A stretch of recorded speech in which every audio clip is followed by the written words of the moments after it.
Somewhere in 5 different states, there's a chain-link fence around a hilltop, a farm road, or a stretch of prairie that used to matter more than almost anything else in the country.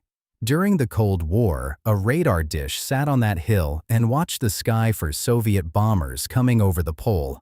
Most people drive past it now and never learn what it was. These aren't ruins the government still owns.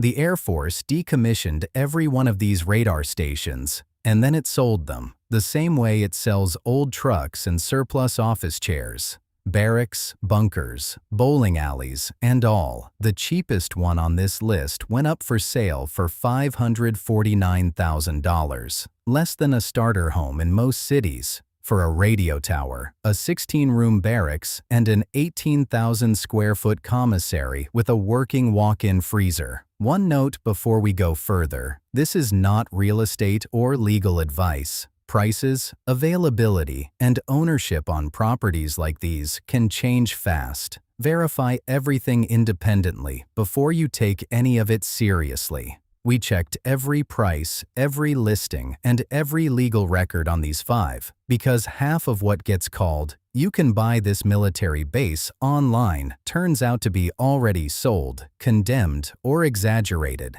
These 5 aren't. We'll also show you the one that got sold, stripped for scrap, and ended up owned by the county instead, because that's the version of this story nobody puts in the headline. Starting with the one that's easiest to overlook, because there's almost nothing left of it to see. Fortuna Air Force Station went up in April 1952, 4 miles west of the town of Fortuna, North Dakota, and just 6.5 miles from the Canadian border, close enough that its whole job was watching that border. The 780th Aircraft Control and Warning Squadron ran it, one of the last 23 permanent radar stations Air Defense Command built. By 1961, it was wired into the SAGE computer network, and by 1966, it had backup coverage through the Backup Interceptor Control System. 2 major upgrades in 15 years, which tells you how seriously the country was taking this stretch of prairie. At its peak, the base had a gymnasium, a bowling alley, 3 dormitories, 45 houses, a power plant, a dental clinic, and radar towers holding systems like the AN/FPS-35 and AN/FPS-26. Officers had their own lounge, nicknamed the Hilltop Inn. It wasn't a bunker in the ground. It was a small, self-sufficient town built to do one job. The base closed in 1979 alongside the breakup of Aerospace Defense Command, though a smaller radio relay function stuck around until 1984. Once the Air Force sold it off, private investors bought the site, and instead of preserving it or converting it, they stripped it for scrap. Copper wiring, metal, anything with resale value, gone. What was left sat exposed to weather and vandalism for over 3 decades. By 2015, most of the buildings were demolished. Here's the honest downside for this one, and it's the whole story. The property never stayed in private hands. After the investors abandoned it, a valuation dispute sent it into forfeiture, and Divide County, North Dakota ended up owning it outright. There's no listing. There's no price. If you were hoping this is the one you could buy, it isn't. Not anymore. One piece did survive. The old radar tower still stands, repurposed as a communications hub, carrying antennas for rural wireless internet and cell coverage, with server racks sitting in the room that used to hold radar computers. The county has floated an environmental study for what's left of the land, but nothing formal has moved yet. Fortuna is what happens when the Air Force sold it doesn't have a happy ending. A private buyer who saw scrap value instead of a landmark. The other 4 on this list went a different way. Up next is the cheapest one still standing today, and it comes with its own walk-in freezer. Havre Air Force Station started out as Simpson Air Force Station in 1951 when the 778th Aircraft Control and Warning Squadron activated on a stretch of Montana prairie. 2 years later, it was renamed for the nearby town of Havre. Over the next 28 years, the unit was redesignated 4 separate times: Aircraft Control and Warning Squadron, then Radar Squadron under SAGE, then Air Defense Group, then Radar Squadron again, while its radar hardware went through just as many generations, from the AN-FPS-3 in the early 50s to the AN-FPS-27 by 1965. The station closed on July 1, 1979, and this is one of the few on this list where the Air Force's own reasoning survives on paper. It was one of roughly 40 radar stations the Department of Defense closed that year as obsolete, right before Aerospace Defense Command itself was dissolved that December. 95 military and 25 civilian jobs disappeared from the local economy in a single closure. What's left is genuinely usable. The property runs about 36,500 square feet and includes an old radio tower, a 16-room former motel and barracks building, an 18,000-square-foot commissary with a walk-in refrigerator and freezer still intact, and an above-ground bunker built as a fallout shelter. It was listed for $549,000 with seller financing on the table, 30% down, and roughly $2,000 a month after that. That listing circulated widely enough to show up on gun forums and regional radio stations, which tells you people notice a price like that attached to a Cold War base. There's a real catch, and it's not cosmetic. The federal government itself has designated this a formerly used defense site, a category that exists specifically to flagland where military activity may have left environmental or safety hazards behind. That's not marketing language pulled from a listing. It's a federal designation independent of anyone trying to sell you the property. Buyers should expect that label to shape financing, insurance, and any future construction long before it shapes the price. The site has had a life since the Air Force left. A residential school for at-risk boys operated there in the early 2000s, and part of the former housing has already been converted into private residences, so some of this really is livable, not theoretical. Compare that $549,000 to what's coming next. A base with 100 acres, 40-some buildings, and a price that's still under $1 million, but with a very different kind of catch buried in the ground. Finland Air Force Station activated on November 27, 1950 on Lookout Mountain, a few miles outside the town of Finland in Lake County, Minnesota, early enough that its first radar, the ANCPS-5, dates from the opening year of the Korean War. The 756th Aircraft Control and Warning Squadron ran it, later redesignated a radar squadron under the SAGE system in 1959.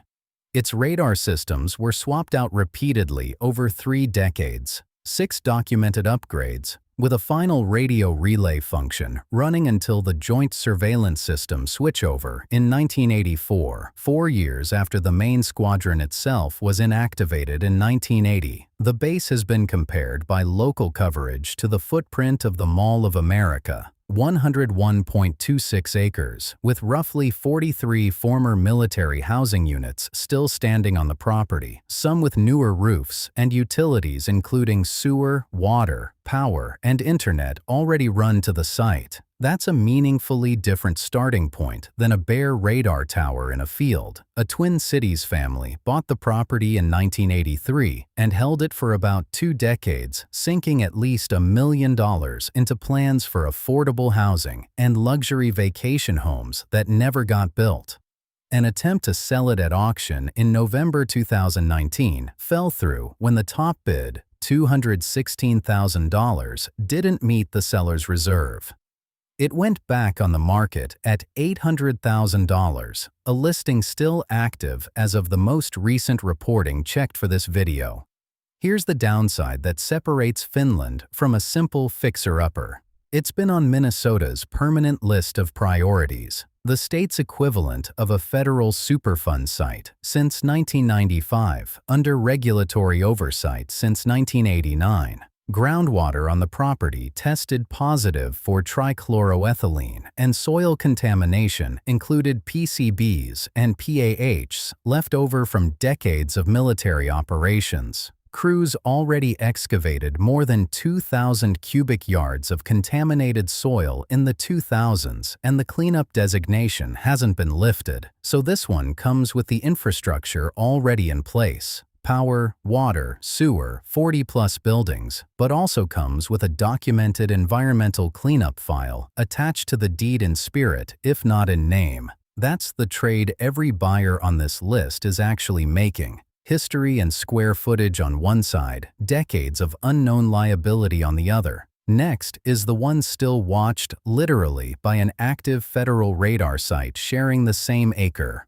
Gettysburg Air Force Station, activated January 1, 1956, about 2.5 miles north of Gettysburg, South Dakota, run by the 903d Aircraft Control and Warning Squadron, a unit that had actually started 3 years earlier at Great Falls Air Force Base in Montana before relocating. It was redesignated a radar squadron under Sage in 1960 and went through 5 documented radar upgrades before it was formally inactivated on June 18, 1968, one of 28 stations built specifically to guide interceptor aircraft toward incoming threats. The property today is 42 acres, and the numbers on the buildings alone explain why the listing went viral. 50 bedrooms and 15 bathrooms across a former barracks, operations center, and mess hall, some of them connected by an underground tunnel. The seller, a retired California businessman, listed it on Facebook Marketplace for $4.5 million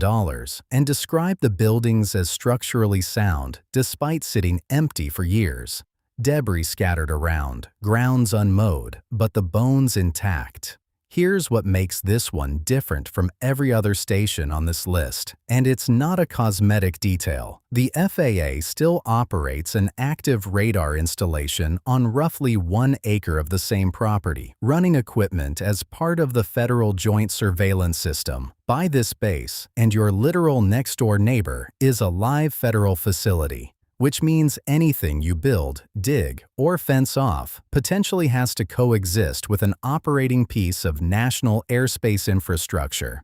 That's not a hypothetical zoning question. It's an active federal tenant already on the deed. There's no environmental designation on this one the way there is at Finland, and no scrap stripping story the way there is at Fortuna. The honest downside here is scale and neglect. 50 bedrooms sitting vacant for decades means 50 bedrooms worth of deferred maintenance, and $4.5 million is a serious number for a town the size of Gettysburg, South Dakota, to absorb into its local economy or tax base if it ever actually sells. That brings us to the most expensive, most complicated, and most quietly dramatic property on this entire list. One with a bankruptcy court date already on the calendar.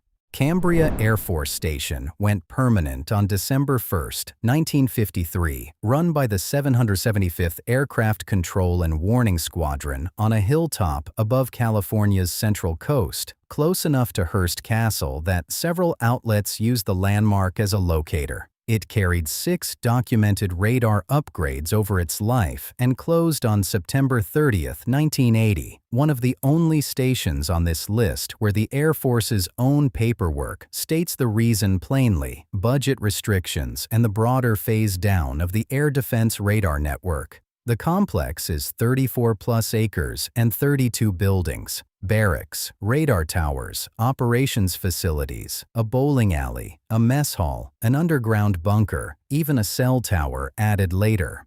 It first sold at a 1983 auction for $414,555. A 1999 owner pitched a fiber optic cable line to China and entertainment industry redevelopment plans that never materialized, tangled up in legal disputes with an investor partner. In 2005, Big Cats LLC, owned by Bernd Schaefers, a producer on the 1984 film The Never-Ending Story, bought it for $2 million. What followed is the most complicated ownership history in this video.